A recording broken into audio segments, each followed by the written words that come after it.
We all set?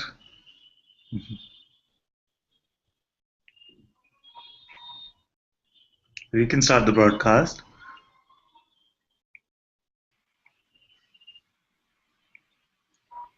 And Amba can confirm. Amba or Lizelle, who's managing? We all set? It's Amba today, Father. I'm just here for moral support for a little while. Okay, good. Good. The broadcast has started. Thank you. Wonderful.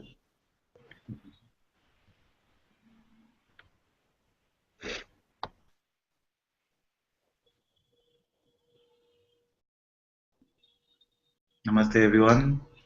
Very warm welcome to Satsang today. Muji ji ki jai.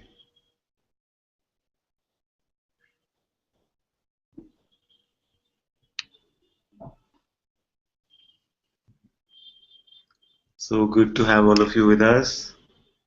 The way to ask questions is through the Hangout is one, and also through the question and answer app, which I'm sure all of you can see now. I'm still logged on to Ustream as well, but maybe today would be the last day for Ustream. So if there's someone on Ustream, you can switch to Google Hangouts.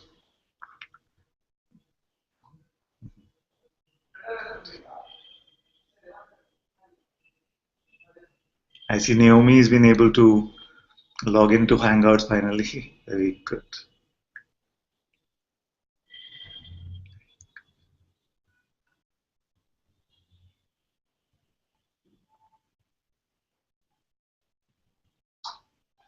There are two very potent questions which we have been discussing for a while now, but because they seem so simple, it could seem like they're not that powerful. But actually, in these two questions is the end of all spiritual seeking.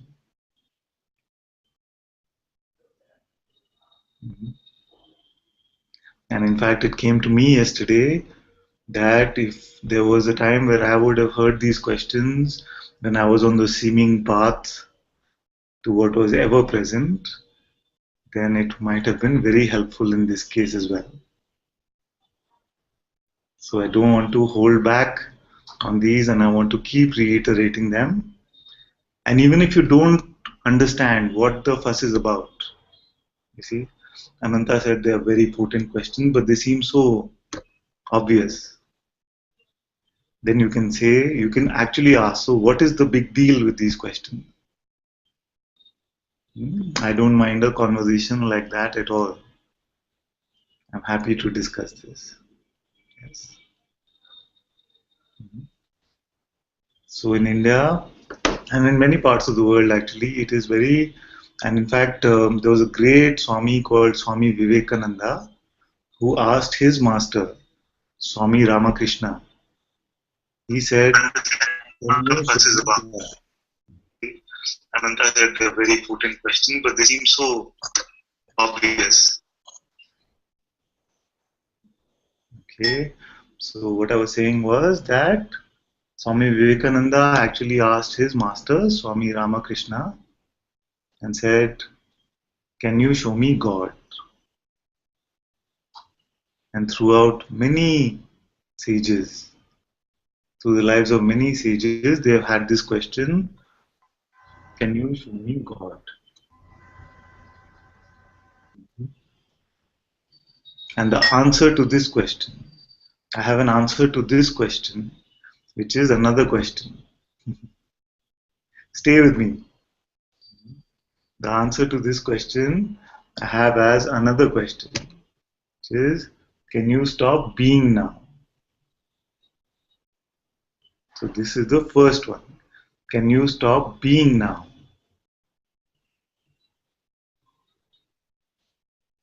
And if you were to check, just look without referring to the mind at all, you will see that being is here and I cannot stop being.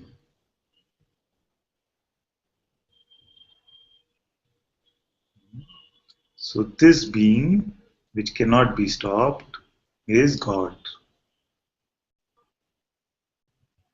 This being is the presence I am.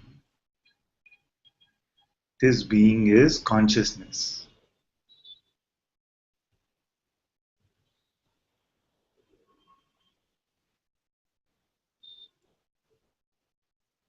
So do you see God right now?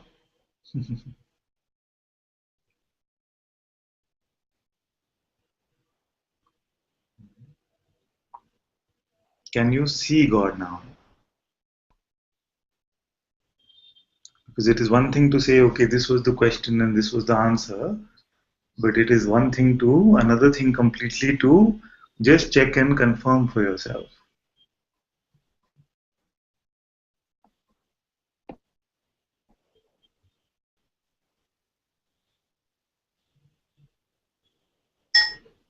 So this presence of being is the holy presence, is your immaculate conception. All arises from this.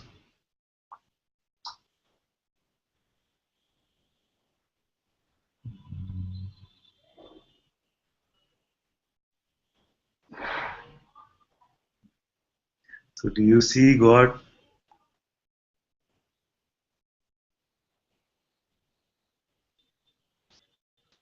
Hmm?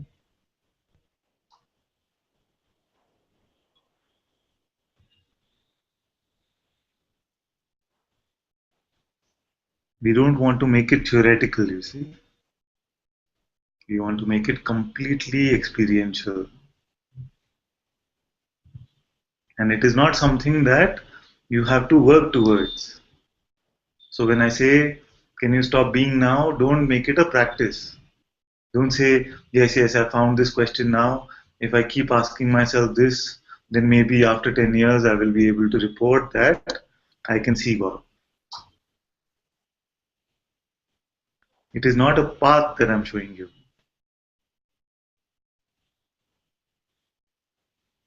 Hmm. It is more like a cliff which I am throwing you off. It is not even that. But just to say, that would be closer than to say that it is a path.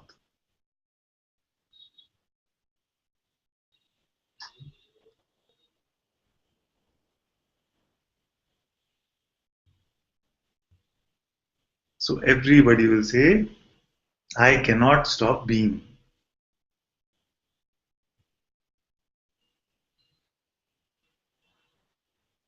And I say, this being is consciousness, this being is God.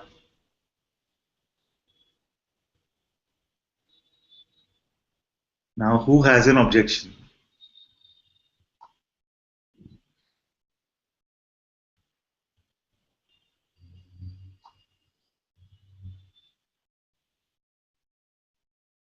Either you must have an objection or you must say that I see God.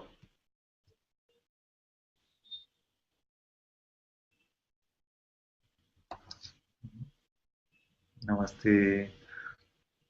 Chris says, Father, I see God as I see beingness. Very good. This is very good.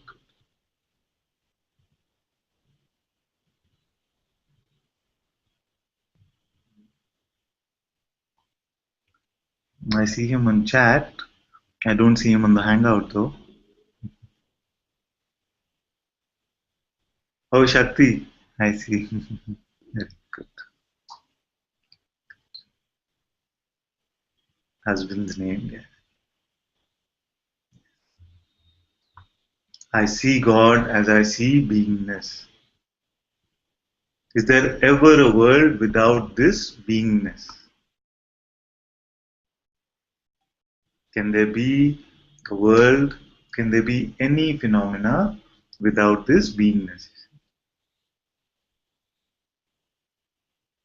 And it is your being.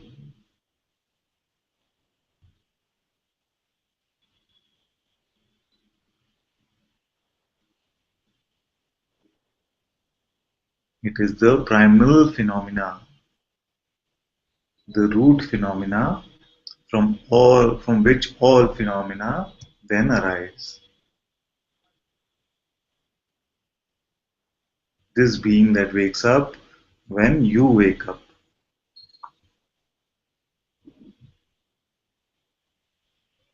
Now, what does it mean, you wake up?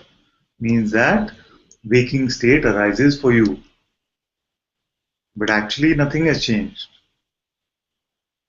It is just that the state which arises goes from dream state or sleep state to waking state.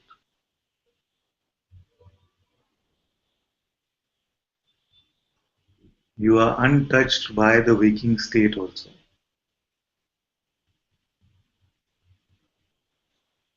Thank you, Liza. Thank you so much.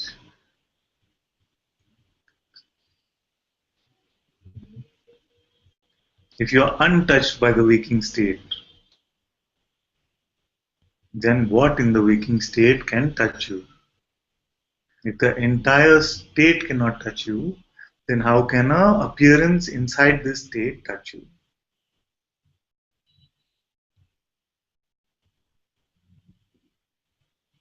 You are that in which all these states come and go.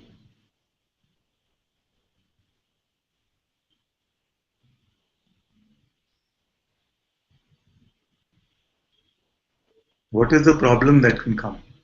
The problem is that you would be waiting for your mind to confirm that this is true.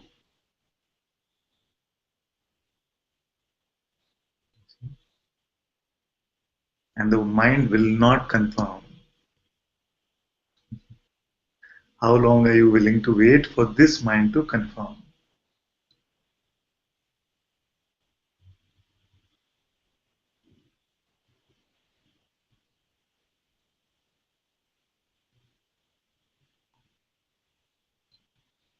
Jasminder said,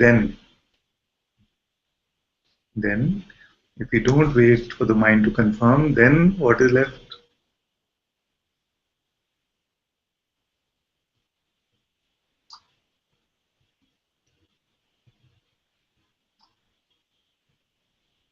You can speak also. You can unmute your mic. You know, on the top of your screen where you see the video, there you'll have the option to unmute your microphone. Yeah, I've done that. Yes, yes. So let me increase the volume a little bit. Yes. So, like you're asking them what is left, and there's nothing. Nothing. Nothing. And nothing is a problem. No. Yeah. It's not a problem. It's just unnerving, maybe too used to having something occupy all the time. So Yes. Exactly. So this is what we talk about when we say that it can seem a bit unsteady at first. We feel like we don't have legs to stand on. yes. We are in limbo. It seems like that. But soon you will see that this is a very natural state. All is coming and going. Nothing can cause trouble. Even if some trouble comes, it lasts momentarily and then it goes away.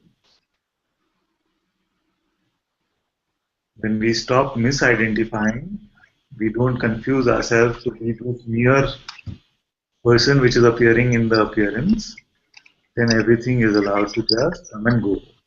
And initially it can seem like then what? What am I supposed to do? Exactly. The answer is nothing. See, because this is the ego's last stand. This is the ego's last stand. Because the ego relies on this question. It says, what do I do next? And what am I supposed to do? Where am I supposed to go? What am I supposed to see? And when Yeah, it one thing I'm struggling with is that uh, how do I, in this whole thing about wanting to be earnest and trying to be to find it, or whatever to do, I don't know. There is some need to want to do some effort, and in wanting to do that, I don't know what to do. So I want to find something to occupy my time. So if I want to read, then I don't also want to read because then I don't want to confuse myself. So it's a huge quandary.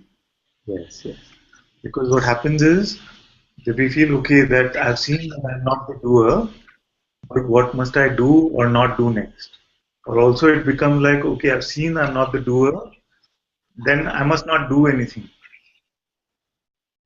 Yes. But what is really important is to see that all the doing is happening on its own, has always happened on its own. So this one that is pretending that I want to read or I don't want to read, both of these are just noises that it is making. It has never been able to read or not read. The reading or not reading have always happened on their own. Can you repeat this? Can you explain this more? So like we say that surrender is not an action. Surrender is a realization that I never did anything at all. So the one that says, I don't know what to do next, should I read or should I not read, are both just thoughts from this pretend person. Because this one has never done or not done anything at all.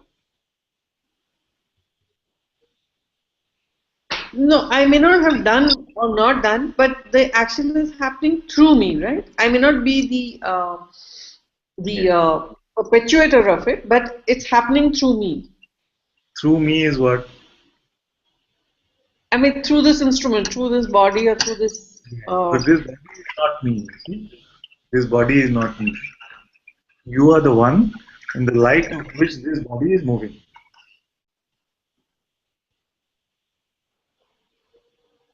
No, I didn't get that.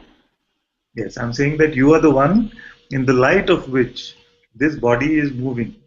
So when being emerges, then this body also appears. Okay. And then something says that I am this body.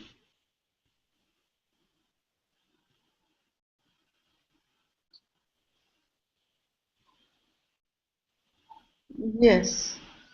And we have investigated and we have seen that we don't even truly believe that we are this body. Because most of the problems that we look at are not the body's problems. True. True. But then we feel that we still feel that the actions that are happening to the body are my actions. Or even to say that I am the instrument through which these actions happen is a bit inaccurate. Let's say that you are the light in which these actions are flowing. Just like the projector's light is the light in which the movie is appearing. But is the light actually doing the movie? It is not. Is it moving the character's hand? It is not. I mean, at some level, because the light is coming in that way, it looks like it is. But it is not involved in that action. There is nobody there who is doing something. All of this is just a projection of consciousness. So the character in the movie can keep saying, what do I do next? Should I do this or should I not do it? But the witness of this character will always laugh and say, what, you're just a character in the movie, right? So when you say it like this, I understand it completely. But when I don't know, it's not like earlier you had mentioned that everything has to be an experience true for me, Yes. not just theory. So there I stumble because it's not true for me. Yes, yes. Then we can play with this a little bit. We can experiment some more, and we can see, we can notice all the actions that happen through the body, throughout the day, and we can see what role you had to play in it. Like starting right now, even the next question that you will ask, you will find that it comes from this nothingness itself. And then something comes and said, I asked this question in satsang today.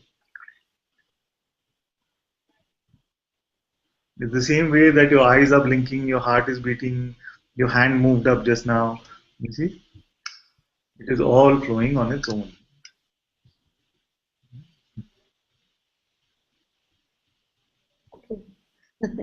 I mean, I've been noticing this to an extent. Let me maybe experiment with it a little more, perhaps. Yes. So like you're saying right now, it just came up, right? It just came up. And the mouth was like the instrument where the words were spoken. Who created those words?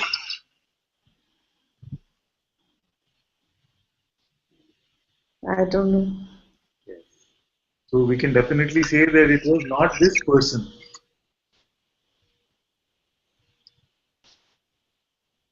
Because it has become habit, we assume that these words that came were the words from the person. We just perpetuate the feeling that a person said this. But actually it is all just flowing on its own.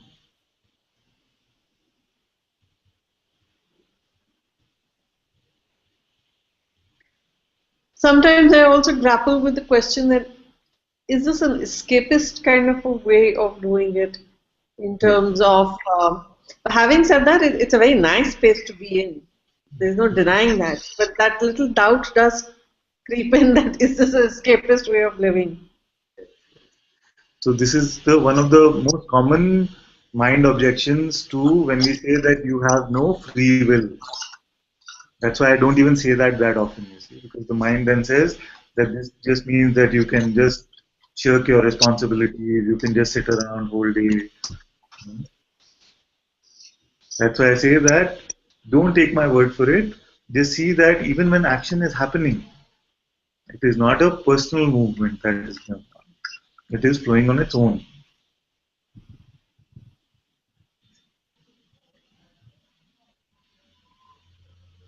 I'm going to experiment with this much more and then I'll get back to you. The mind will come in and say, okay, some actions definitely are flowing on their own, but these other actions you are doing. But as you keep investigating, you will find that this me, this I, who is supposedly the doer of action, this does not exist.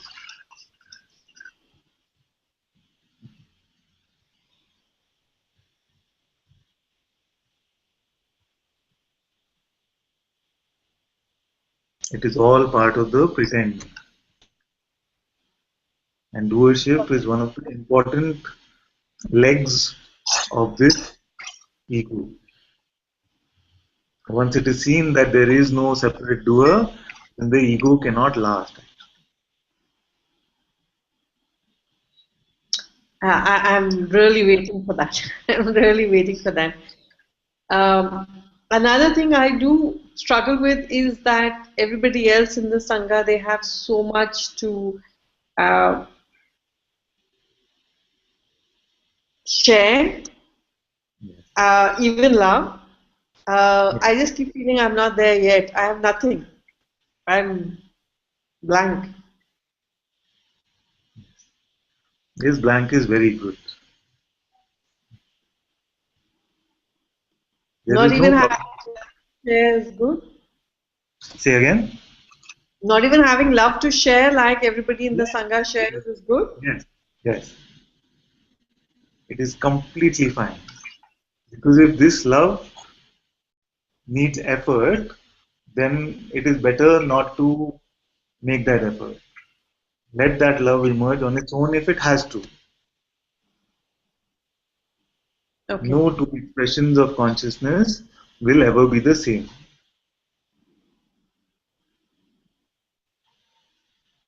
And even yesterday I was telling someone, don't take any of this as any sort of peer pressure. Right.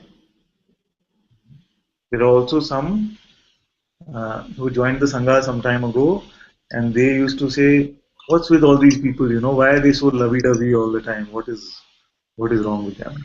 Okay. Yes, So, sure. so you can relate to that. So you will find that if you meet them now, they are the most mushy amongst all of us.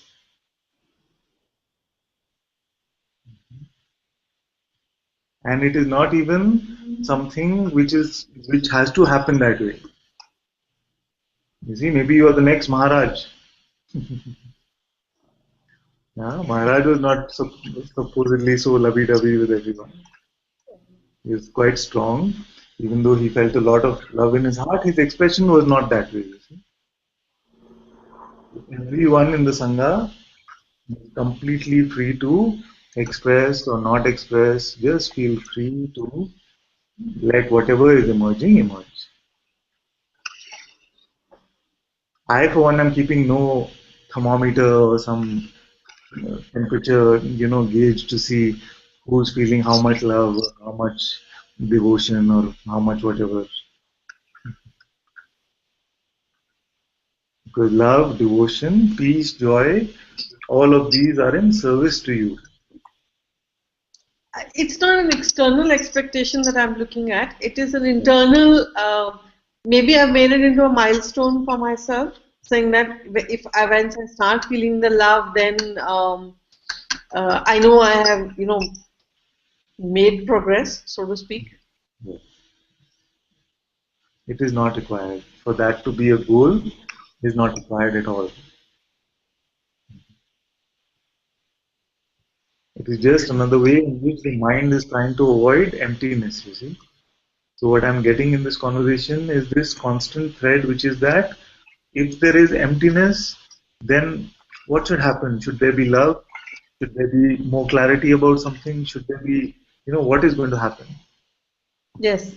Just emptiness seems like the most scary thing for the mind. You see. It does not That's know what to do with emptiness. I It didn't does not. realize this till you're saying it right now. That's true. So it does not know what to do with neutrality. If you were to tell it one way or another, so if I were to tell you that for the next 100 days, just look at doership, you'll say yes. The mind will be like, okay, I have something to do for the next 100 days. That's true. That's what That's Mujiti also says.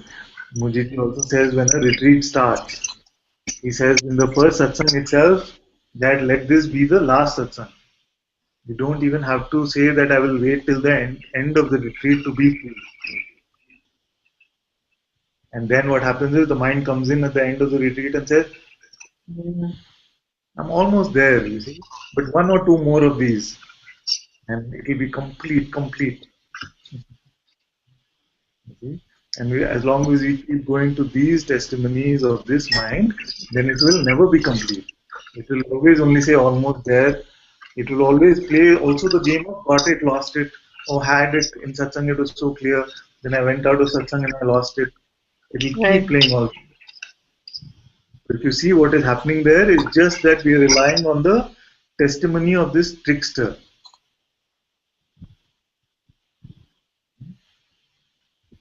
Yeah.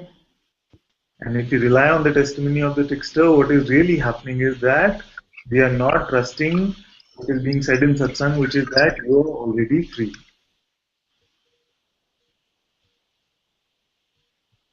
Because the mind will come and say, but I don't feel free. See, I don't feel.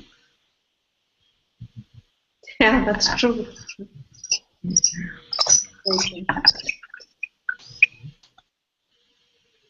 So freedom is not a feeling. Feelings can come, great feelings can come. That's also fine. But remember that all feelings that come must go as well. There is no feeling that has come and stayed. So it's not about chasing feelings.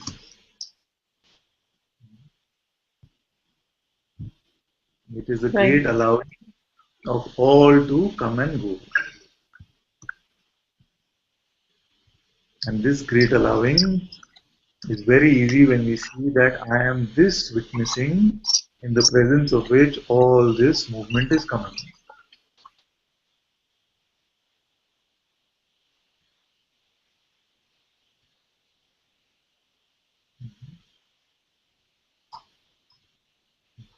Now the thought is coming that whether I wanted to or not, I've been in the hot seat.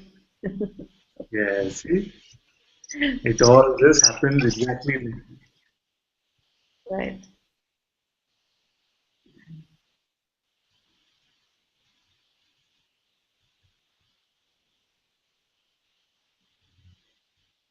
Thank you. Thank you so much. So welcome, my dear. Thank you.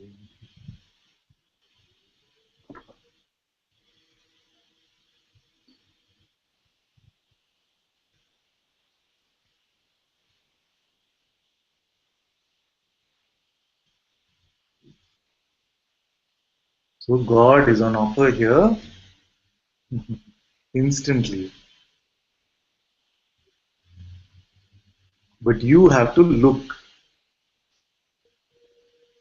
I can give you all the tools, all the pointing, all the direction, but the looking you have to do.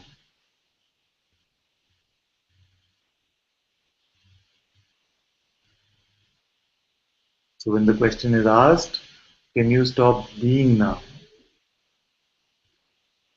What is seen to confirm that I cannot stop being.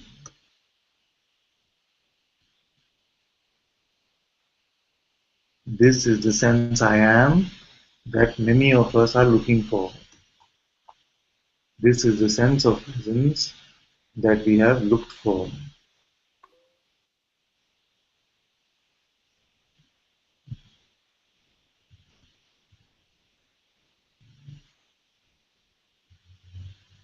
And looking for being can be confusing, you see. I know from my own experience, after having read I am that, when we look for being, it can be very confusing. When we look for the sense I am, it can be very confusing. But now, if you invert the question and you say, can you stop being? Then it is the simplest thing to answer and comes to the same point. That's why I say that this question is very potent. It can make it clear to you right now that the presence of God is here.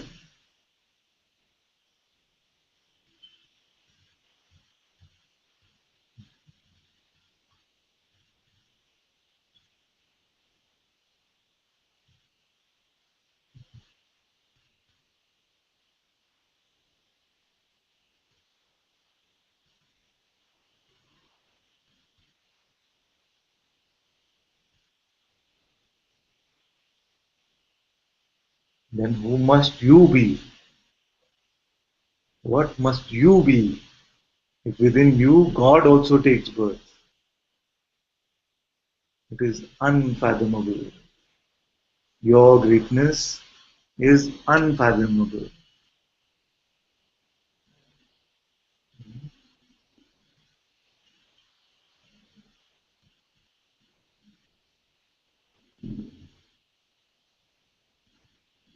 As a person, you are nothing. As the absolute, you are the unfathomable one. That in which even God takes birth.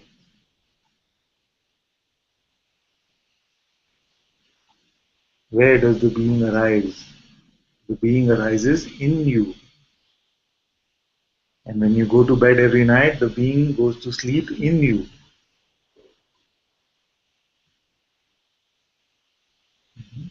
And I know that this can also be another confusing aspect of satsang when we say that awareness is present even in deep sleep. So let's attempt to simplify this also. How are you able to report that I went to sleep? If you go to sleep in the middle of satsang just now, especially if you're not in the hangout, it's easier for you to do that. Then how are you able to wake up in 10 minutes and say, I went to sleep? See, some of these questions seem like the most obvious ones. And because the mind labels them as obvious questions or simple questions, we never see, we never look. If you were to go to sleep just now, you wake up and say, oh, I went to sleep. Who saw that you went to sleep? Who saw the sleep? How do you know there is such a thing called sleep? See, you know because there was nothing there. So I know that I was sleeping because there was nothing. But you saw the nothing, isn't it? Otherwise, how would you even know there is something called sleep state?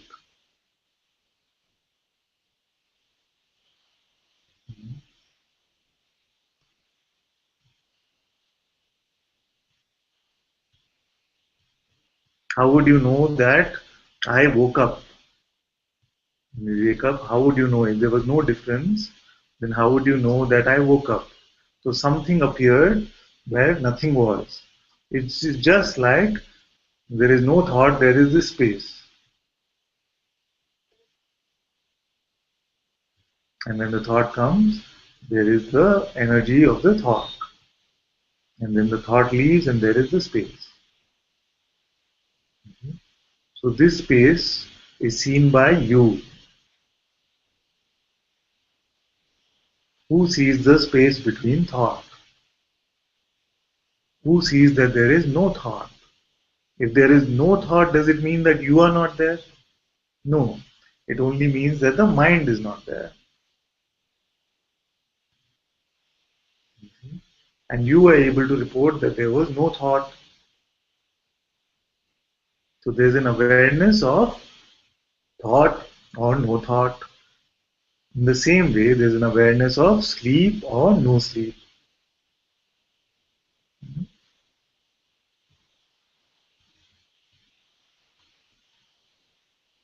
So because you are able to report that I went to sleep, therefore I must have been there. And this I is what? This I is awareness itself.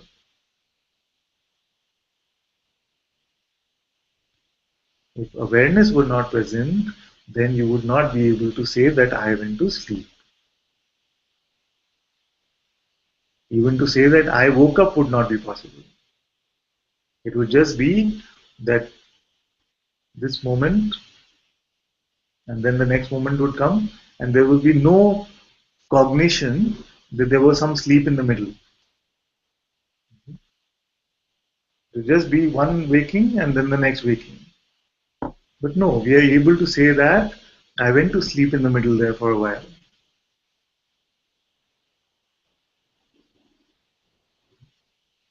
So this awareness stays irrespective of what the state which is appearing. So it could be mind state or no mind state. And a lot of paths put emphasis on which state is there. Come to the no mind state, come to the no mind state. Many Zen masters would say like this. But here we have taken all that stress away. We are saying, who is the one who can say that there is a mind state or a no mind state? Who is the witness of thought?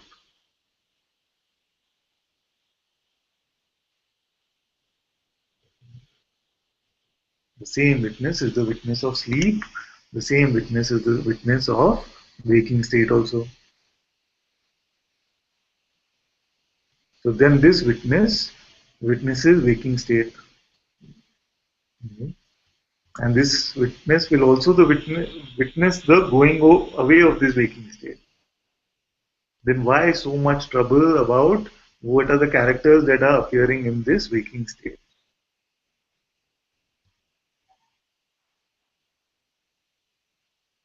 Including this body also.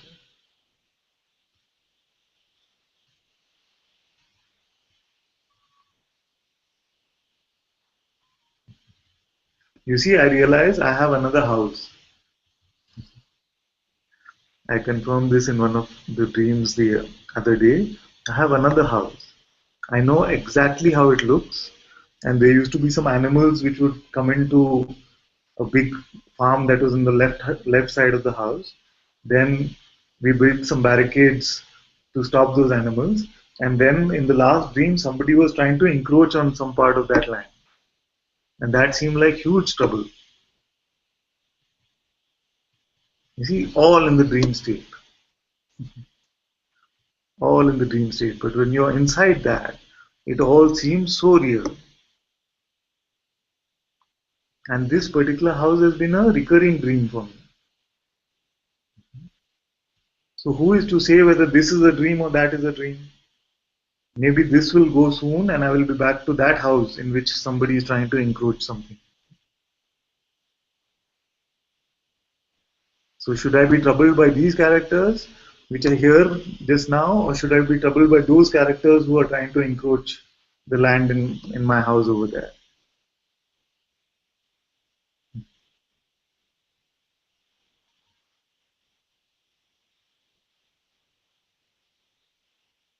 There is no difference between waking state and dream state.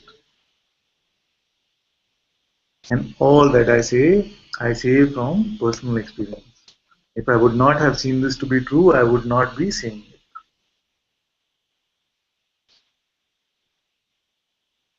That's why none of this sounds theoretical to me, you see. So when someone says, but this is too abstract, then I say, no, but I see this, you see.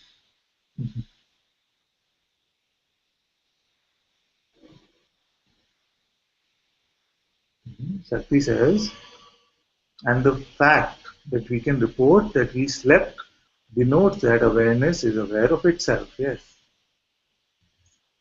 As it was the only one present during deep sleep. Very good, yes. What is present in sleep? This is very good. It is only awareness. No phenomena is present.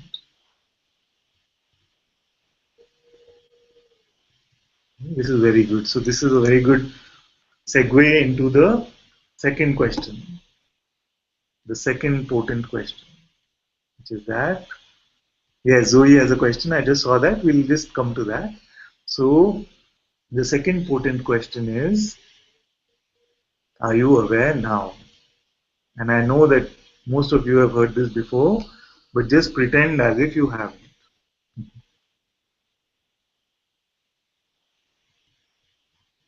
This question, are you aware now, can point you to the absolute which you are, that in which even God takes birth.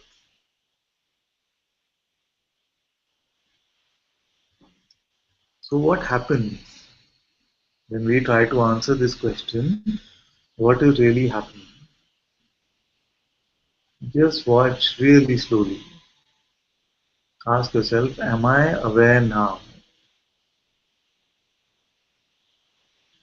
And you notice that some sort of a checking happens.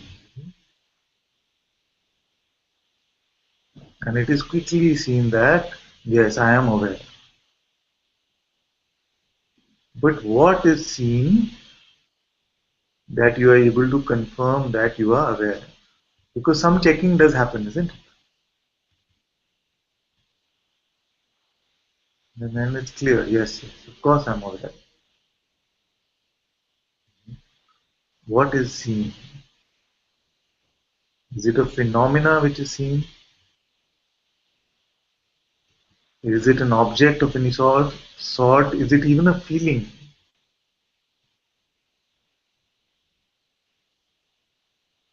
Is it even the sense I am? Is it beingness? So if beingness was seen, presence was seen, would we say that I am aware? We could then say that I am aware of being. But we do not even need to be aware of anything, including being, to confirm that I am aware now. This is awareness, being aware of awareness itself. This is the absolute one, being self-aware. There is nothing else that is aware.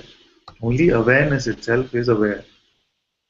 I know if a new person comes into satsang just now and hears me say only awareness is aware, it would sound like crazy talk, I know that.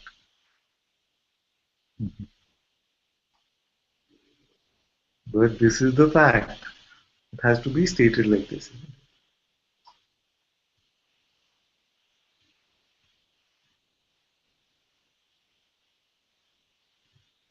So what is aware? That you are aware now. And what is seen to confirm this? Yes, Yasminder says something which is related to this, so we'll take this one first. She says confused between being and awareness. So when we are asleep, we say that nothing is there. I also just was not there. And in the waking state, we say I woke up. Basically, then the presence I am is there. The sense that I am. There is never a world without you. So this I am that wakes up also wakes up within you. So we saw that, isn't it? This sense of presence. When we said, can you stop being now? Then we see that this being is here. But there was a witnessing and there was a being. There was somebody who saw that there is being. There was a seeing of the being.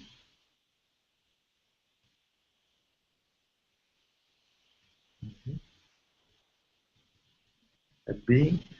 No, okay, this is good. And I was saying yesterday that this is the main reason I am here. And I don't mind repeating this. As long as you have patience, I have patience. So, what happens is, let's take the question then. When you wake up, what happens?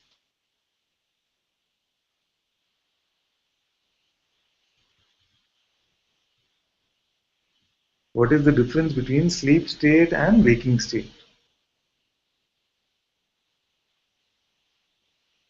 What actually wakes up?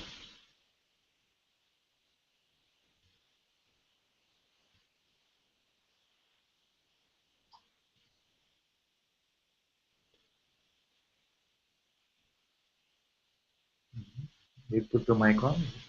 Yeah, okay. uh,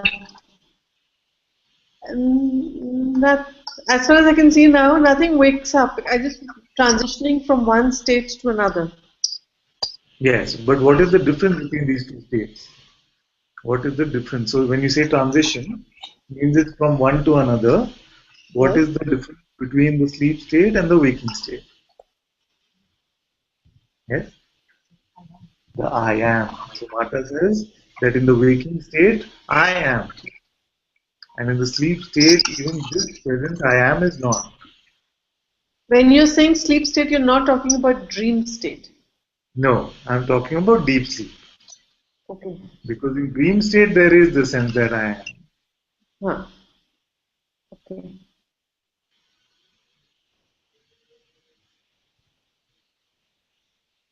I mean, I can't vouch for it, but yes, logically speaking, that's right. From a deep sleep state to a dream state or a waking state, the I am wakes up. I mean, logically speaking, yes, that's right. So let's make it like experiential rather than logical. So we say, Right. right now, if I were to ask you, can you stop being now? No, This being I can't. here, the waking state. No? So this being is here in the waking state. Is Right. this being here in the sleep state? Yes. Is it? Is there a sense that I am in the sleep state? No. There is not. No. Because what happens is that everyone loves sleep, you see. Because Yeah. even this beingness must seem tiring to carry this entire phenomenal existence, and then we go to sleep to be rid of this beingness, to be rid of this I amness, be Yes. free of all phenomena, isn't it? Right. Right. So this beingness is what we say being, and the awareness is the witness which is able to report that sleep was there or waking was there. Right. So the same awareness is the witness for being also. So when we say, can you stop being now? Who sees that being cannot be stopped? The same awareness. Right. You see? So there is beingness which is emerging from within you, and within you means within awareness itself.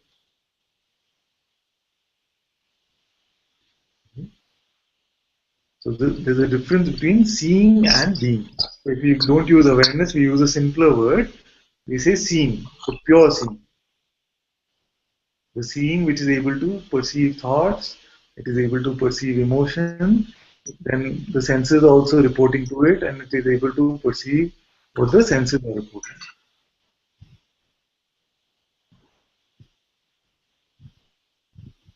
So this is seeing, and being is just being, the sense I am or the pure presence.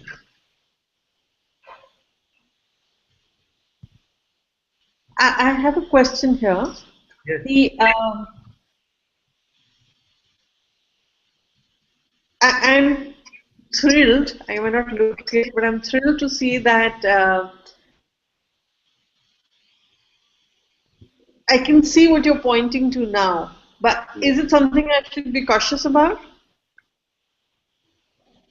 You cautious about which part? The fact that I'm thrilled about it, is there still ego which is thrilled? That I can No, get. you did not create that feeling, you see. As long as you don't get attached to it, as long as you don't say that this feeling should stay, then all that is coming up can come up, and all that is going can go. Oh.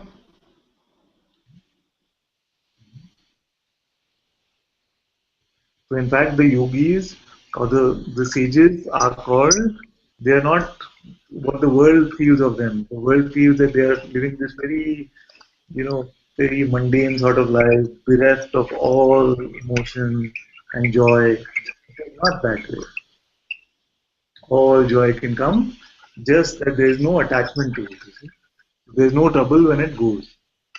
And it is understood that this too shall pass. So this too shall pass is not just for the negative stuff. It is also for the so-called positive phenomena which is happening. So enjoy it while it is there, and when it is gone, it is gone.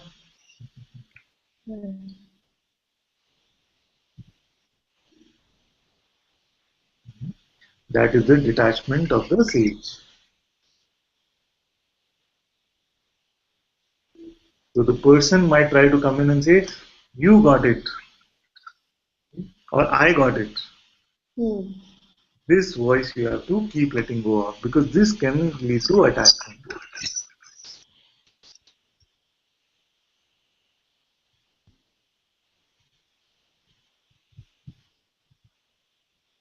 Yes. This is very good. I also want to thank Sangha a lot, because I think I've taken up a lot of everybody's time today. No, it's perfect. It's perfect. It's very good when you ask questions, because it is never your question alone. I've never seen it in a satsang where one puts up a question and never applicable to anyone else.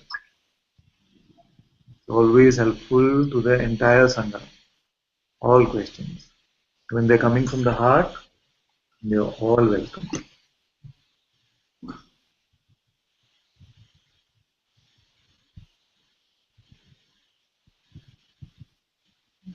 Thank you again. Thank you so much. Marta has a question as well. You realize that you had a say Yes. when you wake up. You can report. But you Yes. So you cannot report in the sleep state that I am sleeping. You cannot communicate it. right? But the knowledge that there is sleep is in the sleep state, isn't it? It is not in imagination. It is seen that sleep is there. It's when I wake up nothing. Yes, you can communicate that I was sleeping only when the tools for communication are present. You see? And the tools for communication are present only in this state. But the knowledge that I was sleeping came when you were sleeping. You see? You can only say that I was sleeping in the waking state. But can you sleep in the waking state? No. So deep sleep has to come for you to be able to report that deep sleep came. You are there to say, to experience even this sleep, isn't it? You say, I slept so well. So you experience that sleep was there. Otherwise, it would just be waking and then waking, waking and then waking. But you saw that sleep was there. Even now, if you were to just go to sleep, you say, sorry, I went to sleep. But how do you know you went to sleep?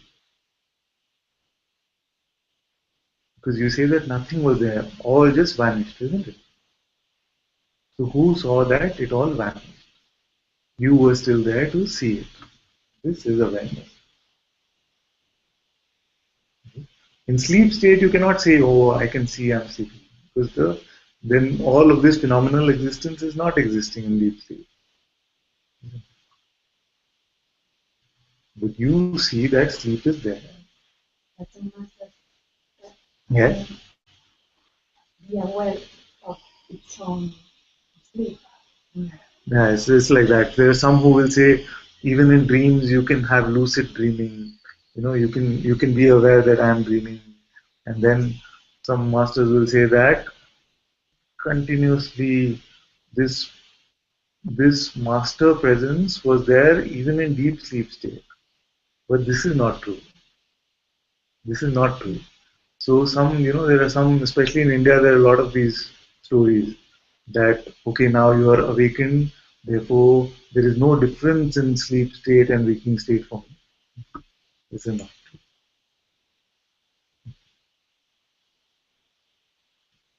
Sleep is still sleep, waking is still waking, dream is still dream. They are not affected by the appearance and disappearance of these states. That's all that happens. You see, a lot of this thing is spoken, a lot of things like this are spoken, and they set unrealistic expectations in our mind. Even I heard when I was part of a spiritual movement in India that, oh, Guruji doesn't need to sleep. And then the mind says, okay, you know that you are free, then you don't need to sleep. This is not true.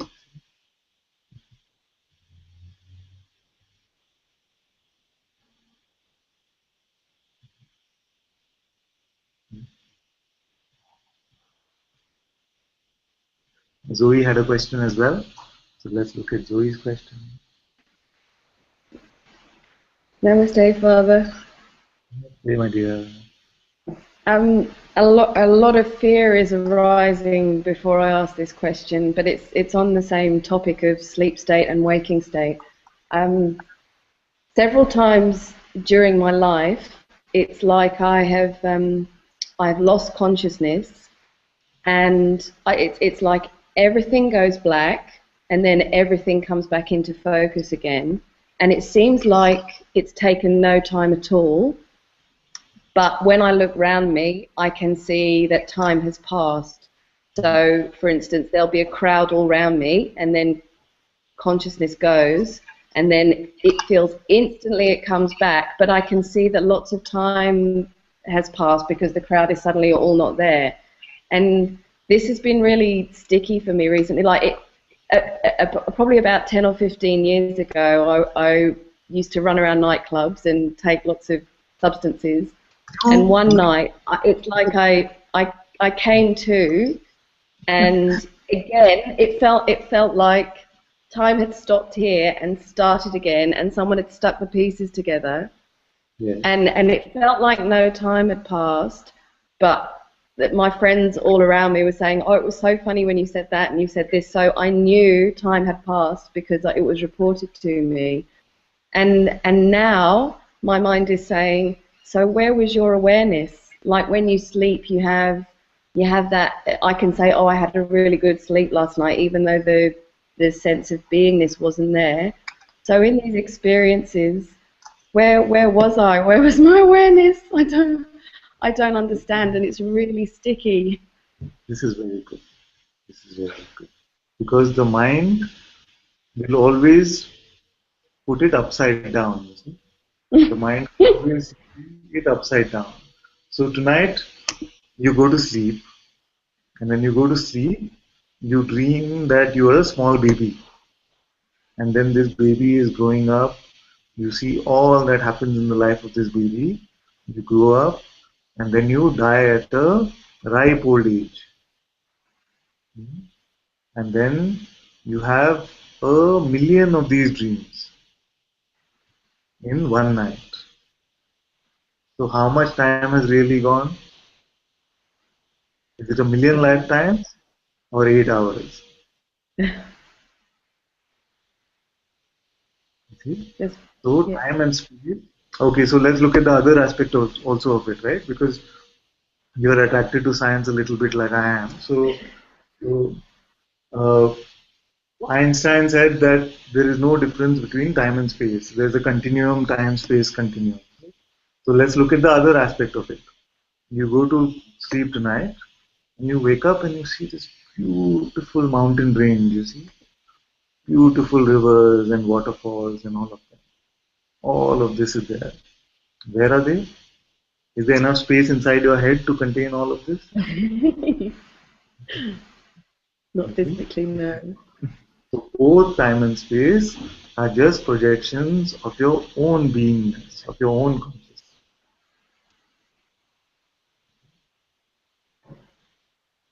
It is not to do with any other perspective of time.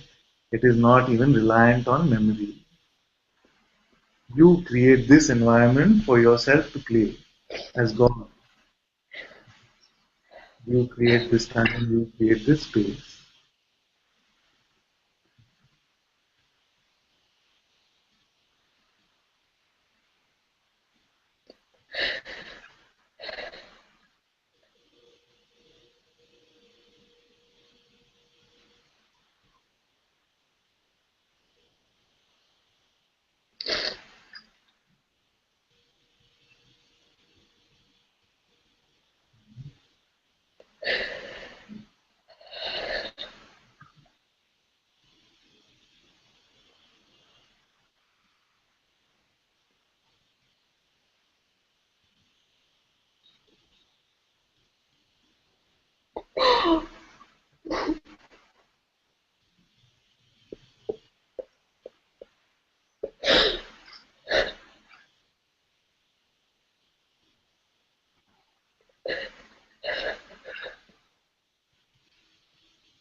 You know what the trouble is? The trouble is we can never fathom that all this is about me. This entire manifest creation is all for you, just not you as a person. Not you as a person, but it is actually only about you. All of us are just appearing for you. This entire dance of Shiva is for you.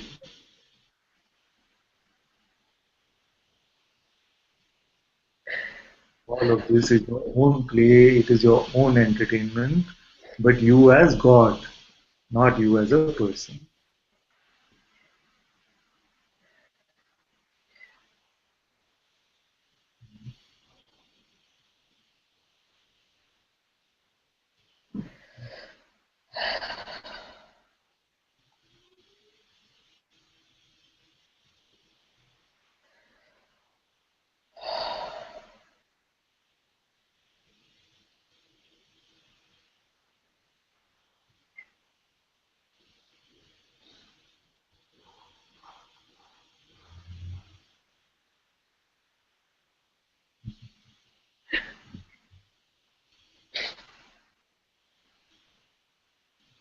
So let's not even try to fit what we have found into a worldly context, you see. Anytime you try to fit it into a worldly context, then it becomes troublesome. Because it's not possible. All this world is appearing in the light of your own beingness. How can you be a part of the world?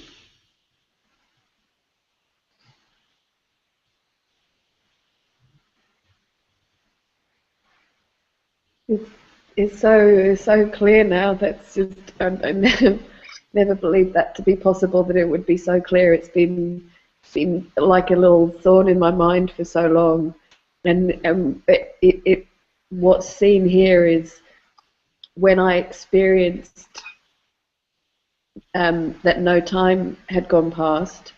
it was because no time had gone past. Despite appearances, it doesn't matter that there was a crowd and then suddenly there was no crowd.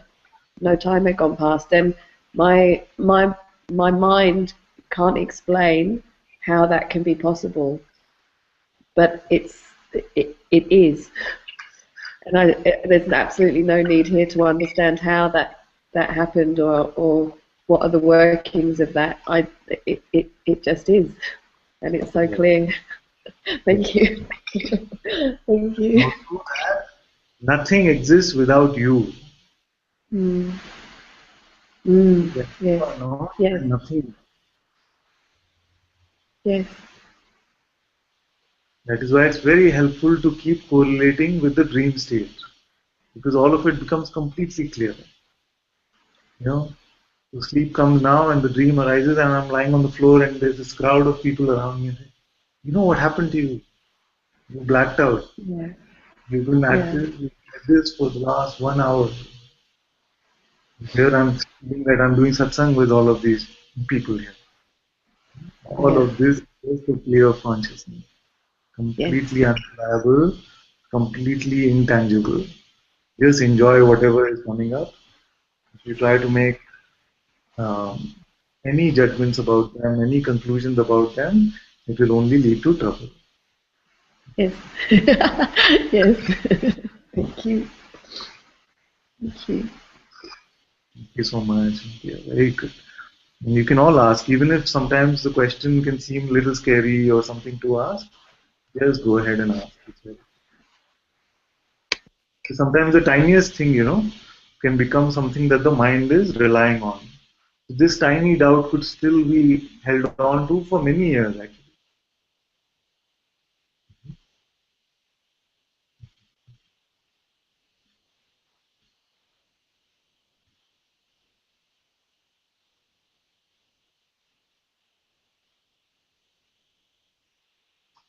Okay, there are some questions in the chat. Narasimha Murthy says, 4 stages. Okay, there's some 4 stages. Consciousness plus thinking is waking. No. Just the presence of I am is waking. All then appearances, all energetic appearances can come. This world comes as energy forms. Thoughts come as energy forms. Imagination comes as energy forms. Emotion comes as energy forms. So in the waking state is the realm of all of these different energy constructs. So that is waking. Consciousness minus thinking is turiya. Yes, we can say like that turiya is the state where no mind exists and none of the appearance is given attention to as well. Unconsciousness plus thinking is dreaming. Unconsciousness plus thinking is not possible because even in dream state, there is a sense that I am.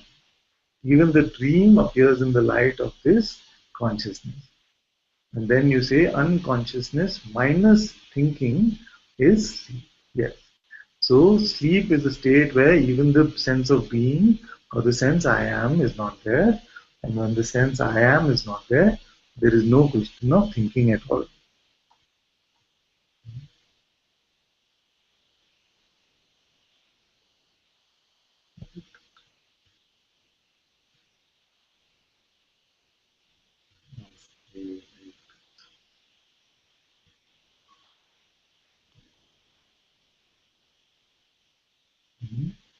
And don't force the mind to understand something. So this forcing the mind to understand so that it can confirm that you are free will never happen. The mind will only cause more and more trouble.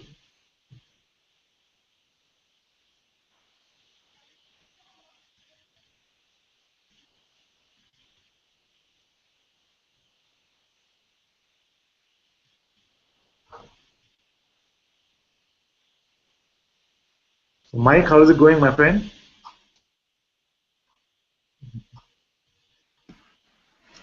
Good day, Ananda. How are you? Good day. I'm very good. I'm picking up the Aussie accent as well now. I can't tell the difference. No, really.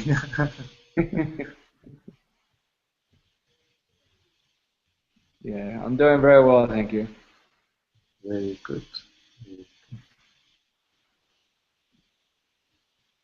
Just enjoy whatever is coming up and enjoy the fact that nothing that is coming up is going to stay. Just moment to moment, everything is very good. It brings great peace, doesn't it? Yes, yes.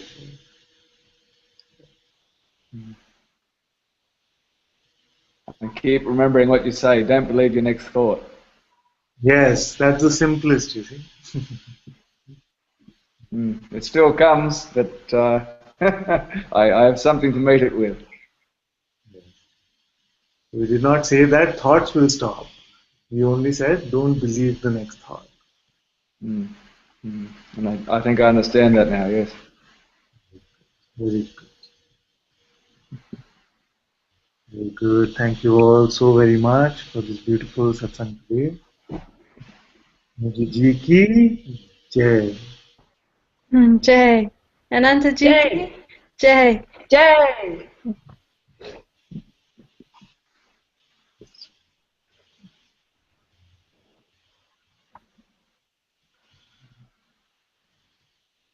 Thank you, Amba. Love you. Thank you, Bhagwati ji, Nirmani. Love you, Thank Ananta. you, Happy, Dinan, Bismillah, Naomi, Amba, Rui, and all of you who are not, but you're with us. And even if you're watching this later, so much love to all of you.